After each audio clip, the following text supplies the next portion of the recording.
My grandma left me nothing in her will until a hidden safe in her attic proved the truth. I never thought I'd be sharing this story with strangers on the internet, but here we are. My grandma, Harriet Moore, passed away a few weeks ago, and I've been losing sleep every night since. I guess I need to get it off my chest. The whole thing started the day after her funeral, when I sat down with her attorney, Mr. Rogers, and learned that in her will, she'd left me absolutely nothing. Not a dime, not the ugly porcelain cat figurines I used to tease her about, not even her old knitting needles. Zero. Which was especially bizarre because she always joked that I was her favorite grandchild. But the deeper I dug, the more I realized Grandma left me a different kind of inheritance. One giant, twisted mystery that would change everything I thought I knew about her and our entire family. I was sitting in Mr. Rogers' office, still wearing my funeral clothes, staring at him in disbelief. I remember it was late afternoon, and the sun was slanting in through the blinds, striping the mahogany desk and giving me a splitting headache. The entire place smelled like stale coffee and cleaning solution. He said, "I'm sorry, Jess, but according to this official will, everything goes to a handful of charities and a few distant relatives. There's no direct mention of you." Sad. I thought he was joking. "That can't be right," I said. "I mean, yeah, Grandma Harriet and I kind of drifted apart these last few years, but she always hinted I'd inherit the family home or something. She used to say, 'Don't worry, one day you'll have all the space you need for that library you dream about.'" Mr. Rogers adjusted his glasses and gave me that sympathetic, "I'm just the messenger" look. "Trust me, I'm as shocked as you are. She spoke about you often. However, as the documents stand, there's no direct bequest." I guess I should explain a little about my relationship with Grandma Harriet. Growing up, my parents were always busy. Mom was building her career in real estate. Dad was trying to keep his job at some struggling tech company. So for most of my childhood, I stayed with Grandma after school. She was a kind woman, but she had her share of quirks. She kept her house immaculate, almost museum-like, and she had these strict rules. No running indoors, no touching the old portraits, and definitely no going into the attic. "There's nothing up there but dust and bad memories," she'd say, which only fueled my childish curiosity. At the time, I just assumed she was protecting me from wobbly boxes or loose floorboards. Anyway, the last few years of Grandma's life had been rough. She became more reserved, avoided big family gatherings, and seemed haunted by something none of us could put a finger on. She might have grown suspicious too, always worried someone was after her money. I chalked it up to old age, maybe mild dementia, but now I'm not so sure. Looking back, I think she knew exactly what she was doing. After I left Mr. Rogers' office that day, I felt numb and a bit betrayed, honestly. I tried talking to my parents about it, but they just said maybe she had her reasons, which didn't help. My cousin Brandon, who'd always had a tense relationship with me, called me out of the blue, cackling about how he'd apparently snagged a chunk of the estate to pay off his debts. "Guess I was more of a favorite than you," he sneered. I slammed the phone down on him. That night, I couldn't sleep. I tossed and turned, remembering the look in Grandma's eyes the last time I visited her. She was sitting at her kitchen table, that big old clock ticking loudly behind her, and she'd grabbed my hand. She'd whispered, "Don't believe everything you hear about me, sweetheart. One day you'll understand. You've always been the one I trust." Then she let go of my hand and said she needed to rest. That cryptic comment kept replaying in my head. If she trusted me so much, why cut me out of her will? The next day, I decided to drive out to her old Victorian house on the outskirts of Maplewood. It was a sprawling property on a large lot, surrounded by a sagging fence and ancient oak trees. The paint was peeling, the yard overgrown, and it looked emptier than I'd ever seen it. I guess in my mind, I was hoping to find some keepsake, or at least confirm with my own eyes that there was nothing left for me there. The front porch steps creaked under my weight, and when I opened the door, I was hit with that familiar scent of old wood, mothballs, and faint perfume. Standing in the foyer, I felt a rush of nostalgia. I remembered running in from the school bus, dumping my backpack by the coat rack, and hearing Grandma call out from the kitchen, "Wash your hands, Jess. Then come taste this new cookie recipe." Now everything was silent and lifeless, dust motes drifting in the stale air. I glanced up the grand staircase at the second floor, my gaze drifting to the attic door near the ceiling. A pang of curiosity shot through me. I'd never seen the attic's interior despite all my begging as a kid. I started wandering around. The living room was still meticulously arranged, with doilies on the armrests and porcelain cats on the mantel. It was eerie how it seemed like she'd just step back in any moment, scolding me for not taking off my shoes. I went into her bedroom. It looked pretty much the same as when she'd been alive. Bed neatly made, lace curtains parted. On the dresser, I found a framed photo of me and Grandma from my 8th grade graduation. I picked it up, running my thumb over the glass. She looked so proud in that picture, so full of life. I rummaged through drawers and closets, not even sure what I was looking for. Maybe a hidden letter or a note with my name on it. In the closet, buried under a stack of quilts, I spotted a small wooden box. It was unlocked, and inside was a single folded piece of paper with my name scrawled on the outside. The handwriting was shaky, but definitely hers. My heart leapt as I carefully opened it. The note read, "Jess, if you found this, you're braver than I ever was. The truth is hidden where I once feared to look. In the attic, you'll find more than dust. And you'll find a key I've left for you. I'm sorry I couldn't tell you in person. Love, Grandma Harriet." A chill ran down my spine. The attic. The one place she always told me to stay away from. For a second, I considered that maybe she'd left me some sentimental memento. But the more I thought about it, the more I realized this could be bigger than just a keepsake. Why all the secrecy? Why mention a key? My hands shook as I folded the note and placed it carefully in my jacket pocket. Then, with a kind of fearful determination, I made my way upstairs. The attic entrance was a small door in the hallway ceiling with a pull-down ladder. I tugged the cord, and the ladder creaked down, dust raining on my shoulders. Musty air wafted from above, making me sneeze. I climbed up slowly. The attic was dark except for a single naked bulb that hung near the center. When I flipped the switch, the light flickered, illuminating a cluttered space crisscrossed by cobwebs. Stacks of boxes, old furniture, rolled-up rugs. It was a hoarder's paradise. The floorboards groaned with each step. My pulse hammered in my ears. I half expected a bat or a raccoon to jump out, but the attic was still as a tomb. I wandered deeper, sweeping my flashlight beam over dusty crates and trunk after trunk. Eventually, I spotted something unusual, an ornate chest with iron hinges, pushed to the far corner behind a towering stack of boxes. It looked older than the rest, like an antique from a museum. My flashlight glinted off a small keyhole near the front clasp. That had to be it. A jolt of excitement shot through me. But, Ma! Where was the key? Grandma said I'd find it in the attic, so it had to be somewhere nearby. I spent nearly an hour searching every inch of that space. At one point, I tripped over a bundle of newspapers and nearly toppled into a dusty mirror leaning against the wall. My throat felt scratchy from all the dust. Just when I was about to give up, I noticed a rocking chair jammed behind some boxes. The seat cushion was torn, and one armrest had a loose bit of fabric. Something shiny caught my eye, a small gleam of metal. I reached under the cushion and my fingers wrapped around a tiny, vintage-looking key attached to a piece of ribbon. My heart skipped. Hurrying to the chest, I knelt in front of it. The key fit perfectly. I half expected something anticlimactic, like doilies or old letters. Instead, the first thing I saw was an envelope labeled, "For Jess." Beneath it lay a stack of official-looking documents, along with a smaller locked box. I opened the envelope to find a handwritten letter. At first, I skimmed, but then the words started leaping out at me. My eyes widened. Grandma wrote that many years ago, our family had been tangled in a vicious legal dispute involving property and inheritance. Some relatives, she didn't name who, allegedly forged or coerced her into changing her will, or so she hinted. She was worried the same relatives might pressure her again as she got older. She also mentioned that the real will was safe, but that I should trust no one until I found all the documents. She apologized for the secrecy and said she wanted to protect me until I was old enough to handle the truth. My mouth went dry. This sounded like a conspiracy plot, not something Grandma Harriet would dabble in.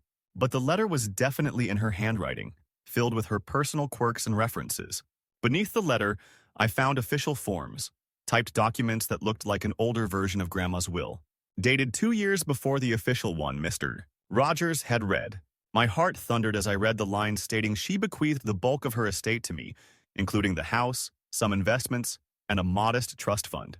Another portion was designated to certain charities, and smaller amounts were left to other relatives. Not at all like the version that gave everything away to distant cousins and nonprofits, cutting me out entirely. I felt dizzy, thinking, if this older will is legitimate, then everything about her new will is suspect. Did someone force her to sign a new document? Why? I flipped through more pages, scanning paragraphs about her mental competency. There were references to her personal attorney at the time, someone named Barbara Collins, not Mr. Rogers. Grandma Harriet's signature was all over it, each page carefully initialed. A swirl of emotions crashed over me. Shock, anger, confusion, and, bizarrely, a sense of validation. She hadn't just abandoned me. She was trying to protect me from something. As I was hunched there, I heard footsteps on the floor below. My stomach lurched. I quickly shoved the papers back into the chest, snatched the locked box, and killed the light. Holding my breath, I heard the attic ladder creak. Then I recognized a voice. Aunt Linda, my grandma's oldest child, who I knew had been fighting for years to figure out how to get a bigger piece of Grandma's estate. My face went hot. I heard her mutter, "Jess, you up there?" The front door was open. I stayed silent in the dark. After a minute, the ladder groaned again, and her footsteps retreated. I waited until I was sure she'd gone, then slipped down the ladder and tiptoed to the window. Outside, I saw her car in the driveway. She was on her phone, pacing, obviously upset. I had no clue how she knew I was here, but I guessed maybe she noticed my car or just decided to swing by. Either way, I needed to get these documents out safely. She'd probably rummaged through the house the moment I left, so I carefully wrapped the older Will and Grandma's letter in a spare tote bag I found in the hallway closet, tucked the locked box under my arm, and snuck out a side door. I'd never driven so cautiously in my life, constantly checking the rearview mirror in case Aunt Linda was following me. Once I got back to my apartment, I locked the door, turned off all the lights except the lamp on my desk, and spread out the papers. The more I read, the more insane it all sounded. References to a blackmail attempt decades ago, shady legal maneuvers, and Grandma's quiet plan to set things right if anything happened to her. She even wrote that she hoped I'd be brave enough to see it through, which felt like a personal challenge from beyond the grave. The next day, I went to see Mr. Rogers, the attorney who'd handled the public reading of the will, and I showed him what I found. His expression shifted from confusion to genuine concern. "Jess, this is quite serious," he said, flipping through the older will. "If this is legitimate and your grandmother was of sound mind when she signed it, it might supersede the new will, assuming that new will was filed under questionable circumstances. But we'll need a handwriting expert. We'll need to track down the witnesses. This could become a legal battle." Look, I nodded numbly. Part of me wanted to hand everything over and wash my hands of it. But a bigger part, the part that remembered Grandma Harriet's gentle smile and how she always had faith in me, was determined to see this through. "Let's do whatever it takes," I said. That night, Aunt Linda showed up at my apartment door. She never visited me before, so I knew something was off. She stood there in the hallway, arms folded over her chest, a tight smile on her lips. "Jess, dear," she said, stepping inside without waiting for an invitation, "I hear you've been looking through Harriet's things. You know, the will's already been read. There's no point in rummaging around for leftover trinkets." I swallowed hard. I was just, paying my respects. It feels weird that she's gone. Linda's eyes narrowed. "If you found anything that might cause trouble for the rest of us, I'd advise you to think very carefully about how you proceed. Grandma Harriet was not always, mentally stable. You don't want to push this family into a nasty court fight. Nobody wins but the lawyers." The unspoken threat hung in the air. She tried to act all friendly as she left, but her glare gave her away. Something told me she suspected I had discovered that older will. Right then, I knew I wasn't just imagining conspiracies. This was real, and I wasn't about to back down. 2 days later, my cousin Brandon cornered me as I walked out of my building. He was wearing a wrinkled hoodie and reeked of cigarette smoke. "Hey, you know Grandma Harriet left me a little cash," he sneered, "and I'm not about to let you screw that up with some rumor about a different will." She made her choice. He was clearly trying to intimidate me, but my anger flared. I just glared at him and said, "If you have a problem, talk to my attorney." Then I brushed past him, my heart pounding. Over the next few weeks, Mr. Rogers started digging into the legal angles. He found that Barbara Collins, the attorney who'd drawn up the older will, had passed away a year ago, but her records might still exist in storage. Meanwhile, I took the locked metal box I'd found in Grandma's trunk to a local locksmith to see if he could open it. He popped it open one afternoon, and we found another trove of letters, all in Grandma Harriet's handwriting. The letters were addressed to no one in particular, like diary entries, and they detailed how certain relatives had tried to manipulate her into signing new estate plans. She wrote about being pressured after a surgery when she was on pain medication, how Aunt Linda insisted she rethink some things, and how Cousin Brandon kept hinting he needed money for his investments. She was scared, worried they might even forge her signature if she refused.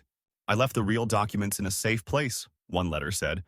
"My attorney Barbara knows the truth." The final lines read, "God help me. I just want Jess to know I did everything I could to protect our family name. She's the only one I trust to do the right thing." Wow, I cried when I read that. I'm not a big crier, but I just broke down in my living room, feeling overwhelmed by the responsibility. Clearly, Grandma was trying to spare me from this mess while she was alive, hoping it would all work out. But in the end, she had to rely on me to pick up the pieces. As the investigation continued, Mr. Rogers discovered that the new will, signed only months before Grandma died, had a suspicious witness signature, a name that didn't come up in any of the usual records. We suspected it might be a forged identity or someone in my family had bribed. The deeper we looked, the more it became obvious that something illegal had gone down. Mr. Rogers asked if I was ready to contest the will in probate court. My relatives would be furious. The charities might also feel jerked around, because some of them had already started receiving small disbursements from the estate. But if the new will was indeed fraudulent, I had no choice if I wanted to honor Grandma's true wishes. I decided to go for it. Over the next month, I prepared affidavits, lined up a handwriting expert, and worked with Mr. Rogers to file the necessary paperwork. When the rest of the family found out, the backlash was immediate. Aunt Linda bombarded me with phone calls, leaving voicemails about how I was betraying the family. Brandon called me every nasty name in the book. Another distant cousin, Stephanie, who wasn't even mentioned in the new will, decided to jump in and accuse me of forging documents to enrich myself. It got ugly fast. At one point, I started receiving anonymous letters slipped under my apartment door, notes telling me I was greedy and digging up old family dirt. It rattled me so badly that I installed a better deadbolt and started looking over my shoulder whenever I left the house. Still, I refused to give in. Every time I felt that gnawing anxiety, I reminded myself of Grandma's words in that letter. Jess, you're the one I trust. Yeah. Court proceedings can drag on forever, but eventually a probate hearing was scheduled. I remember sitting in that sterile courtroom with fluorescent lights humming overhead, feeling like I was in some surreal nightmare. Aunt Linda glared at me from across the aisle, while Brandon refused to even look my way. My parents sat behind me, giving me quiet moral support.